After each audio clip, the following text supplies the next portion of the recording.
Assalamualaikum warahmatullahi wabarakatuh. Saya Mariam Liko, perwakilan dari kelompok 7. Di sini saya akan mempresentasikan hasil kerja kami yang berjudul Kajian Kandungan dan Karakteristik Pati Resisten dari berbagai varietas pisang. Namun sebelumnya, saya akan menjelaskan pengertian tentang pati resisten.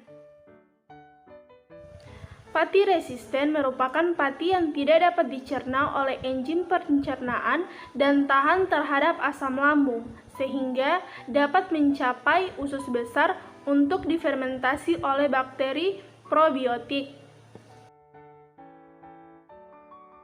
Klasifikasi pati. Pati diklasifikasikan dalam 5 kelompok berdasarkan pada asal dan cara proses pembuatannya, yaitu pati resisten tipe 1, 2, 3, 4, dan 5.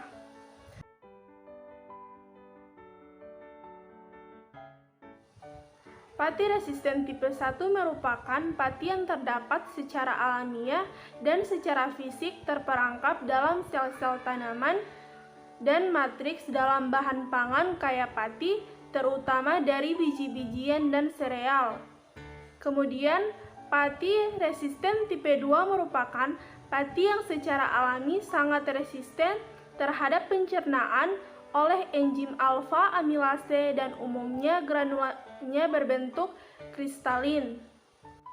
Sedangkan pati resisten 3 adalah pati terretrogradasi yang diproses dengan pemanasan autoklav, annealing, HMT, dan dilanjutkan dengan pendinginan pada suhu rendah 4 derajat Celcius maupun pada suhu ruang sehingga mengalami retrogradasi. Selanjutnya, pati resisten 4. Pati resisten 4 adalah pati termodifikasi secara kimia seperti pati ester maupun pati ikatan silang. Dan yang terakhir adalah pati resisten tipe 5. Yang berbentuk ketika pati berinteraksi dengan lipid sehingga amilosa membentuk kompleks helix tunggal dengan asam lemak dan lemak alkohol. Manfaat pati resisten yang terkandung dalam bahan pangan dapat diklaim memiliki sifat probiotik karena telah memenuhi beberapa persyaratan sebagai berikut. Yang pertama, tahan terhadap asam lambung dan tidak dihidrolisis oleh enzim pencernaan. Yang kedua, tidak diabsorpsi di bagian atas saluran gastrointestinal. Yang ketiga, dapat menjadi substrat yang selektif untuk pertumbuhan bakteri probiotik di usus besar plantarum. Yang keempat, tidak bisa dimanfaatkan untuk pertumbuhan bakteri enteropatogenik. Yang terakhir, dapat meningkatkan jumlah maupun aktivitas mikroflora yang mengandung kesehatan saluran pencernaan. Saya Fitrianti Abjul akan melanjutkan pembahasan dari teman saya. Nah, berdasarkan jurnal oleh Nanti Musita 2009 tentang kajian kandungan dan karakteristik pati resisten dari berbagai varietas pisang, dapat dilihat pada tabel berikut. Berdasarkan tabel di samping menunjukkan kadar resisten pati yang paling tinggi dimiliki oleh pati pisang batu sebesar 39,35%, namun memiliki rendemen pati paling kecil dibandingkan varietas jenis pisang lainnya. Nah, tingkat resistensi pati dari 11 jenis pisang terhadap serangan enzim alfa amilase dan amiloglukosidase berbeda-beda dan dapat dipengaruhi oleh berbagai faktor, antara lain yaitu kandungan amilosa dan amilopektin, struktur fisik, dan derajat gelatinisasi.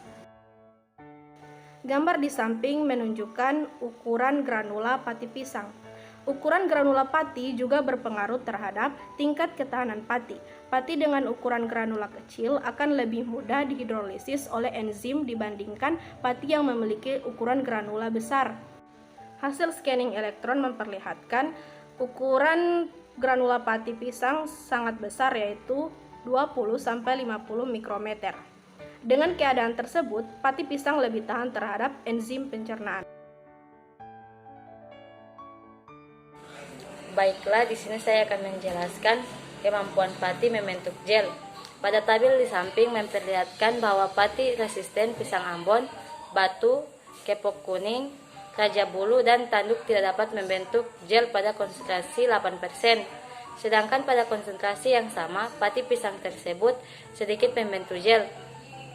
Hal ini menunjukkan bahwa pati resisten kelima jenis pisang tersebut tergolong dalam pati resisten tipe 2 atau RS tipe 2 yang bersifat tidak tergelatinisasi.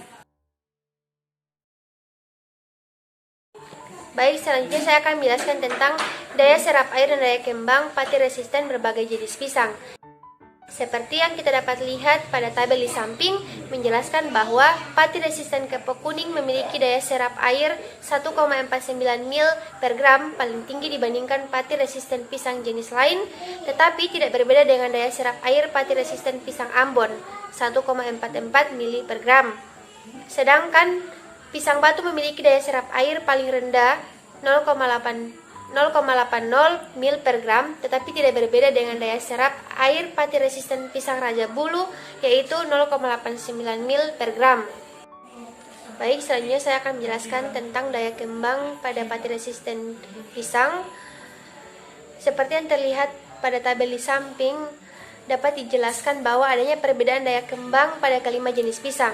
Keadaan tersebut disebabkan oleh perbedaan kandungan pati resistennya yang selanjutnya berpengaruh terhadap daya serap air.